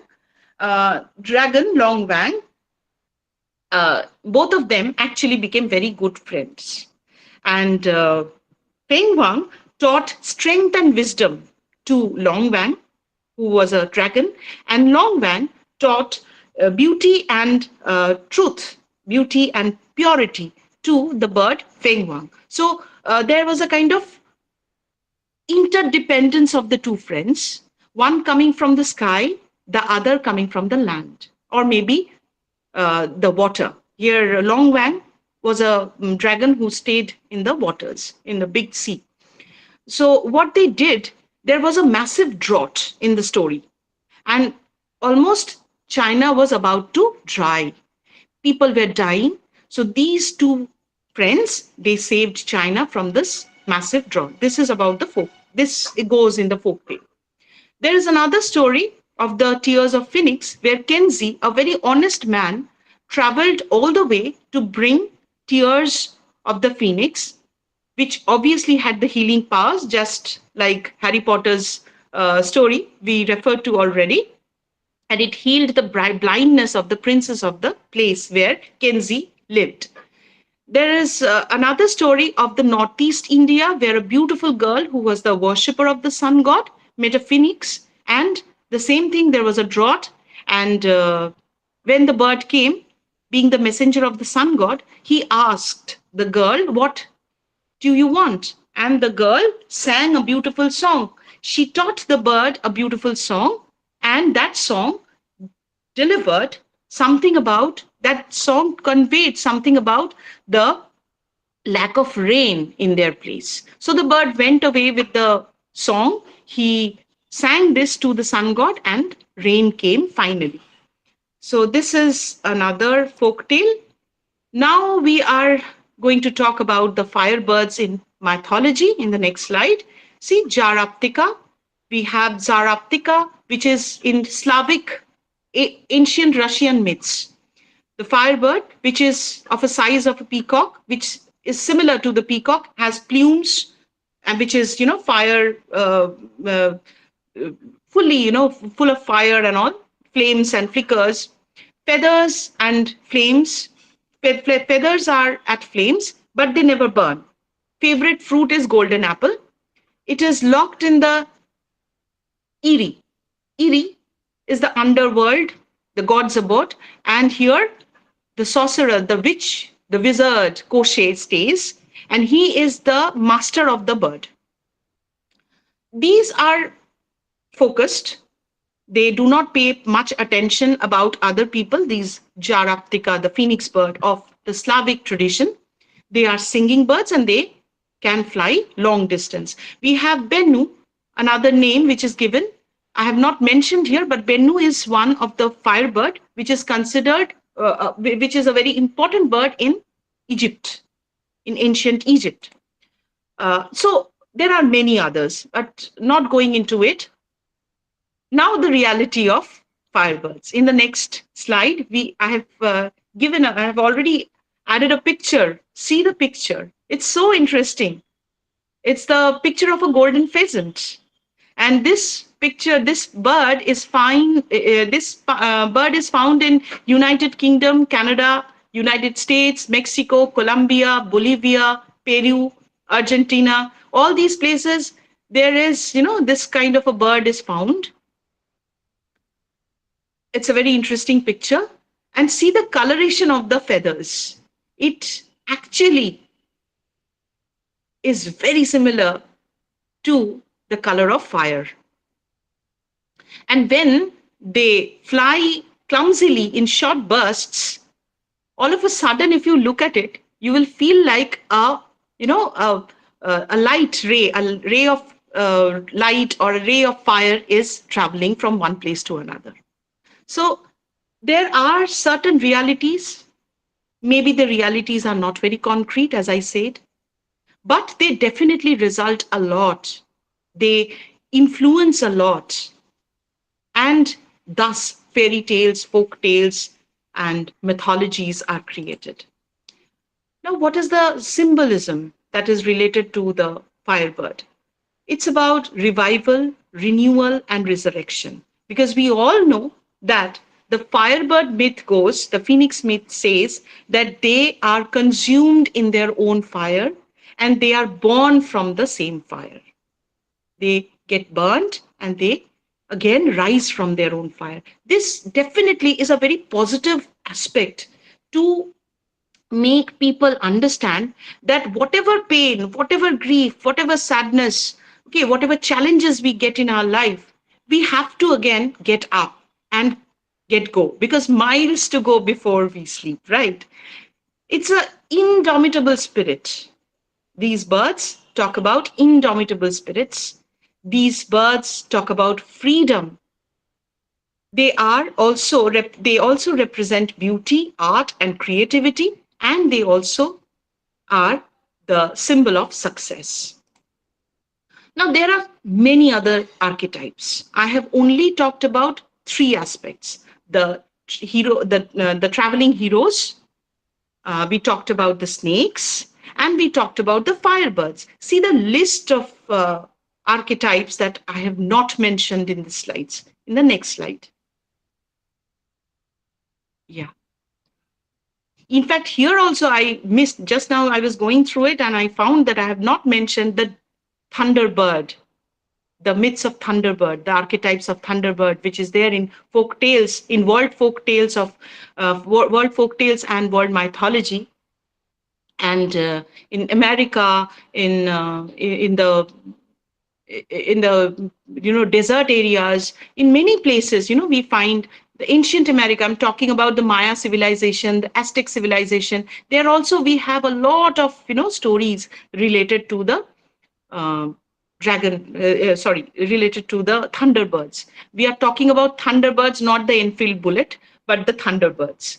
Literally thunderbirds. Here is the list. See, dragons, transformation of humans into creatures. I didn't talk about the Kogom here. I just made a passing reference, but there are many folk tales where we see conversion of a human into a snake.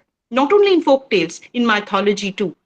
We find there's a conversion of human into snakes. We find conversion into flowers, sunflower and other flowers like the hyacinth. In fact, my former speaker, she also talked nicely about a flower, right? So there are so many things, even stones, right? Humans who are converted into stones, humans who are converted into flowers, either due to some pain or due to their they want a kind of protection for that, like the philomel, the bird philomel, means nightingale. We know the story of nightingale. It was also the story of a girl, which is very much close to the story nowadays, the condition that is happening to the women. We are highlighting the Tilottama Kando and all. There also, Philomel was raped and her tongue was cut by the king Tereus, and she pleaded to the gods and she was transformed into a nightingale. It is considered that the nightingale sings so beautifully because the nightingale tells the story of her grief. Just like sweetest songs are, they talks of the saddest thoughts. Similarly, Philomel's song, the Nightingale song, talk about the pains of the nightingale in her former life. And we have the stories of incubus and succubus.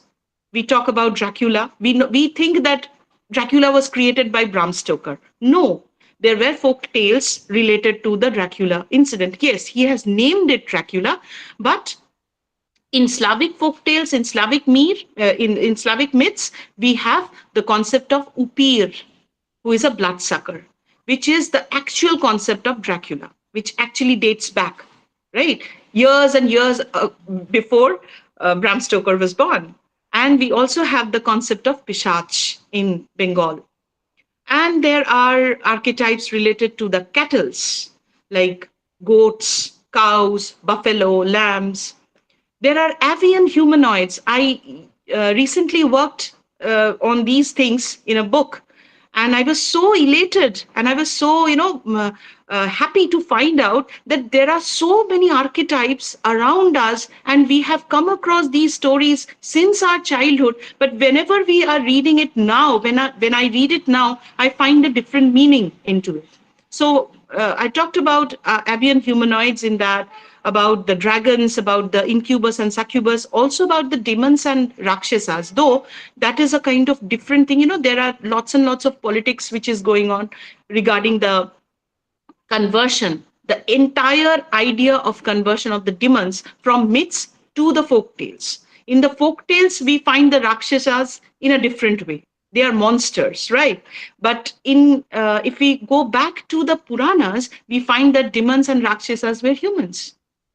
They were just like the gods. They had some extra power. That's it. But later on, things became different. There is, lots and lots of politics and many other things, nitty gritties that goes with it. Uh, Next slide talks about the chief reasons of the similarity of folk tales and mythology. Humans inherit evolutionary instincts.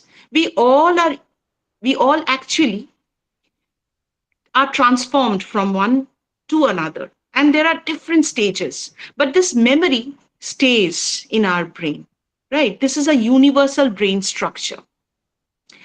All these things are told by Carl Jung. And he also says that possibly some genetic memory influences us to create similar folk tales and similar mythology, though we stay way apart from each other. The last point, it is completely my perspective. I felt like basic similarity in the cycle of life across the world.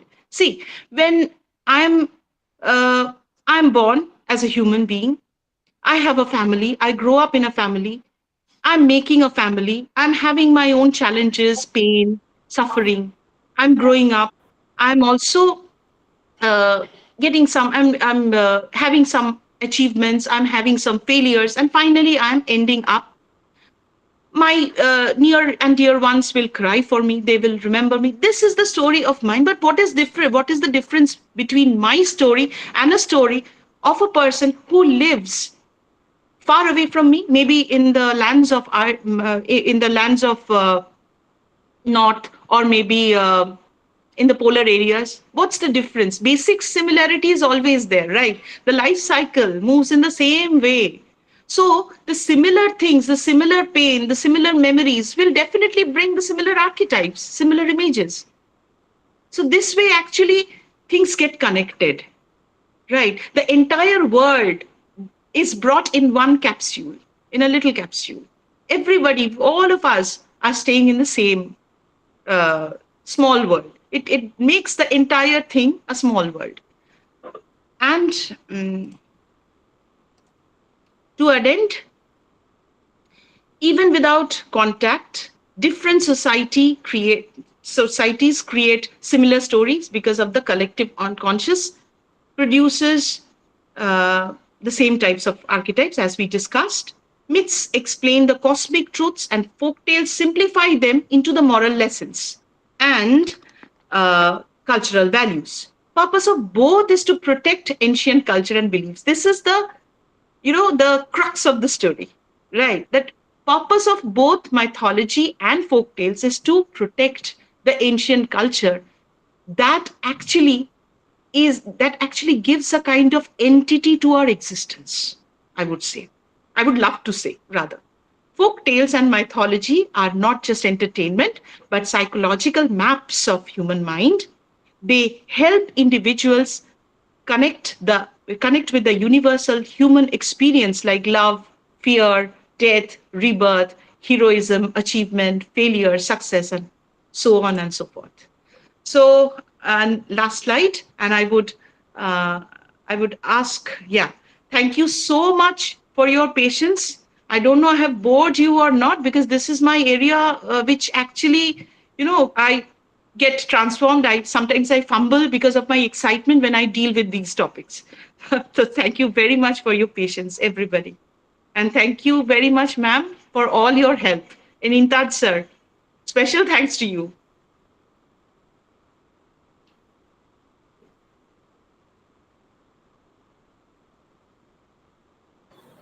Thank you. Thank you. রশনিদি শেয়ারটা একটু বন্ধ করে দাও। say I'm stopped sharing and I was muted. I didn't notice that. So thank you, madam. It's my job to help you out.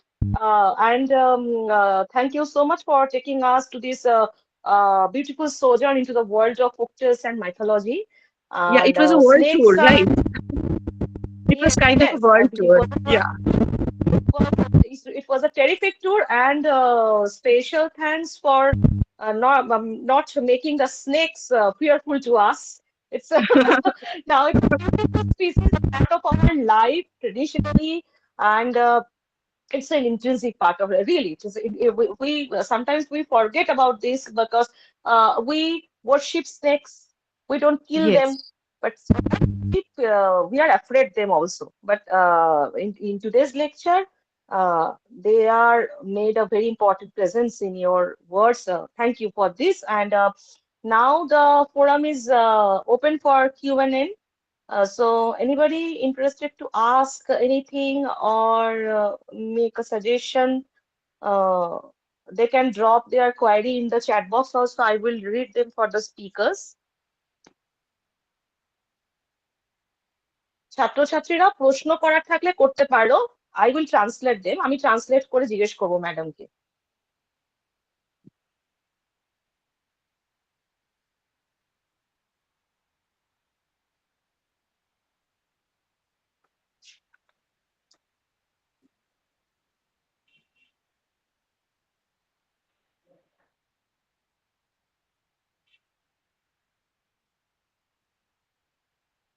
No query, no suggestion, no addition from anybody.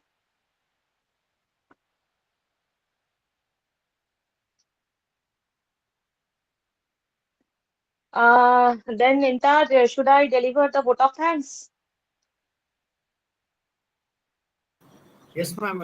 If there is no question or suggestion, maybe we can wind up this session. Okay, there are comments are coming up that beautiful session. Thank you for this beautiful session and etc. and etc. So I have queries for both of our speakers. I have questions. First to Serio ma'am. Madam, you talked about taboo. So if I say that taboos are there because scientific reasons are exist behind these taboos, do you agree with me? Yes, I think though the people did not realize that it was scientific, they had their own indigenous knowledge. Hmm. Yes, yes. Actually, sitting as I mentioned, that on the threshold will let you marry far away from the house means don't sit at the threshold. It's not the right practice. This is the thing. And to Debalina ma'am, uh, you said that Before the question, ma'am, before the question, I would like to add, just as a commenter, that yes, scientific knowledge is somewhat added, I think, because fear factors this way, saying a no this way, that indulges a lot. Giving reasons people won't understand. If absolutely. you just make them feel afraid, they will definitely listen to you. So taboos come like that, creating fear and creating things like that. Absolutely, absolutely. I think the same way. Ma'am, I wish to know about Yes. the massive snakes you talked about that Hmm. exist around the world and ended up eating its own, swallowing its own tail.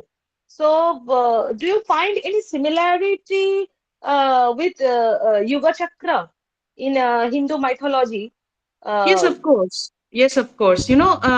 All these things are so very interconnected. Now, I feel like probably they were there, and this was there in the vision of our forefathers, to say like that, to put it like that. Our hmm, forefathers, they came across many things which we would never come across because they don't exist anymore.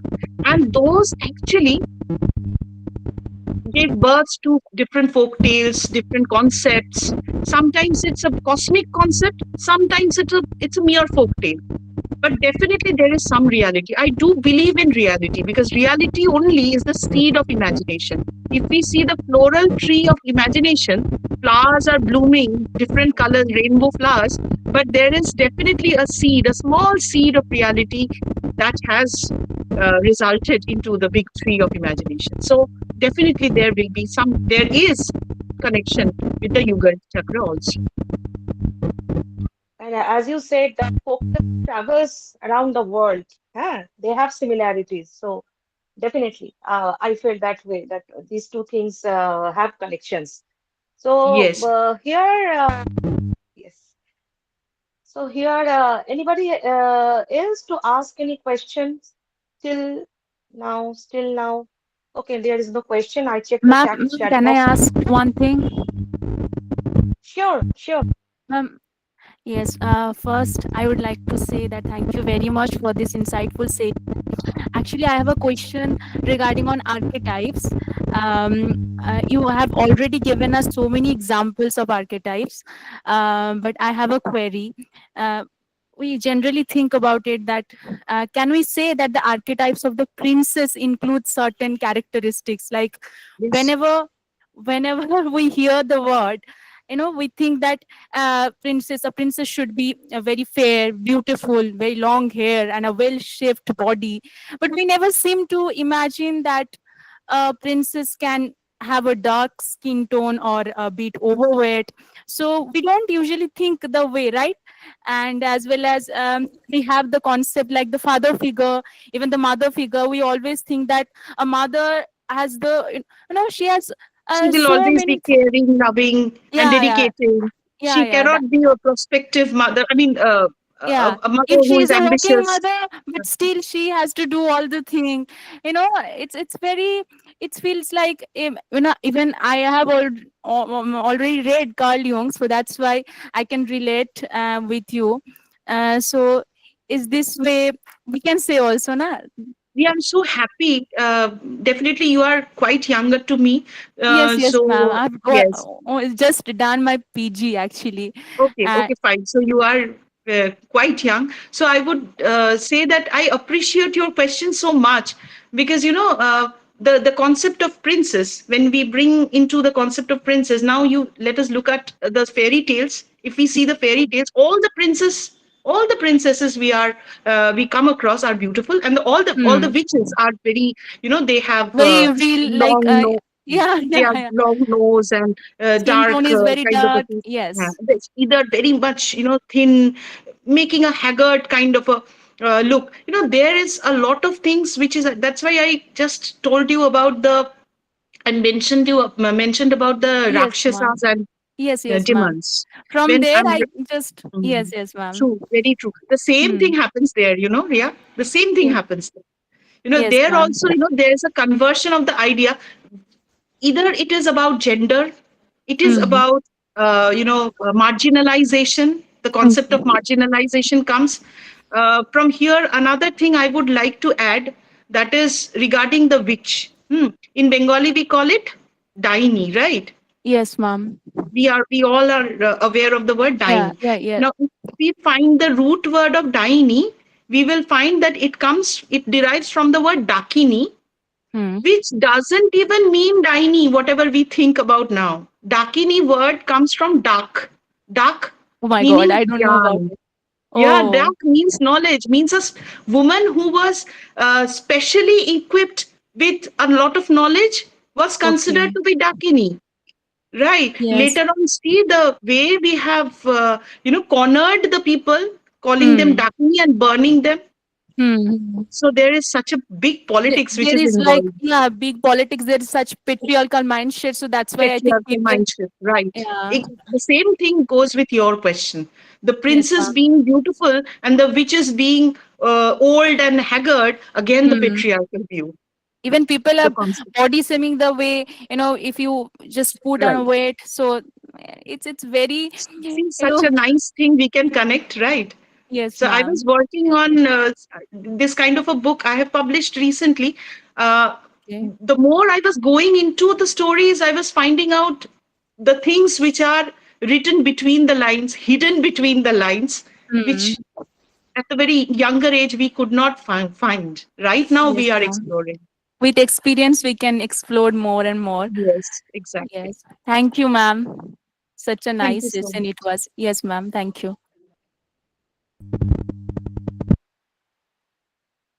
Thank you all. Now I'm going to deliver the vote of thanks as we come to the end of today's event. On behalf of the organizing bodies, CFSR and Lokepara Mahavidyalaya, it is my great privilege to extend a vote of thanks at the conclusion of today's symposium on World Folklore Day 2025. And first and foremost, I would like to express our gratitude to our distinguished speakers and resource persons who enlightened us with their knowledge, stories, and insights into the richness of folklore traditions. Professor Leia, on one hand, Professor Leia give a strong message that why we should know about own source before we talking about others, because if we don't journey through our own life traditions, living experiences, uh, beliefs, beliefs and traditions, we won't be able to understand the authenticity and context of others' cultures. And we won't be able to realize the need of preservation and traditions. And we won't be able to connect the cultural ownership and respect for others' cultures, for which we are actually living, thinking us as a species of a connected world. So you need to first know your own source, and it's a matter of pride also, because today when Madam talking about her own tribe, she mentioned some terrific some very important informations like the state flower. It's Sharui Lily, I think I can remember the so far the name, and some of the traditions, the relation of man and nature, the strong relation between man and nature, the birds, the trees, the others, wild animals, how much importance they hold in our life. We always talked about the marginal culture, marginal people, marginalization, and all, but they are not at all marginalized. They are very much, they very much exist in our own life. We unknowingly or sometimes not consciously we worship them. Like in my home, a few days back, a coconut tree was cut down, and it was a tree full of fruits. And before cutting the tree, a puja was performed, as mentioned, Serio Madam, that a puja is performed before cutting any tree. So we are connected. We are truly connected. On the other hand, Debalina Madam, as I said, she has taken us to a colorful journey to the world of folklore and folk tales and mythology, and mentioning a few of the species like snakes, birds, dragons, from different mythological sources and folk tales, and connecting them to our life. It's a really beautiful experience. And as she mentioned that some of the practices in our day-to-day life, like Tirtho Bhraman, she mentioned about Tirtho Bhraman. She connected it to the journey of the heroes. And it is very interesting to hear that we never think that way. But Tirtha is always hold a spiritual importance in our life, but it has a historical importance also, and we need to realize that. Thank you, Debalina ma'am, also, and I would like to thank a special thank to our respected principal sir for his constant encouragement.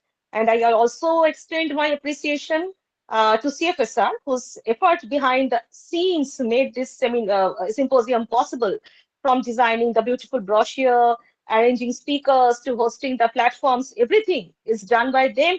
Thank you, CFSR, and a special thanks to Mohammad Imtaz Ali for this rock solid support. I would like to thank all the participants, the attendees across the country, and I can see there are many national level audience. They are with us thoroughly for gracing this occasion with their presence. Thank you for your active involvement, for your enthusiasm and thoughtful contributions. which made today's symposium a living and meaningful. Your support has added immense value to our celebration. As we conclude, let us carry forward the message of this day to cherish, celebrate, and keep alive the folklore and traditions that shape our identities and our connection across the cultures. Thank you and good night, friends. Hope you had a great time with us. Thank you. Thank you so much, ma'am. Thank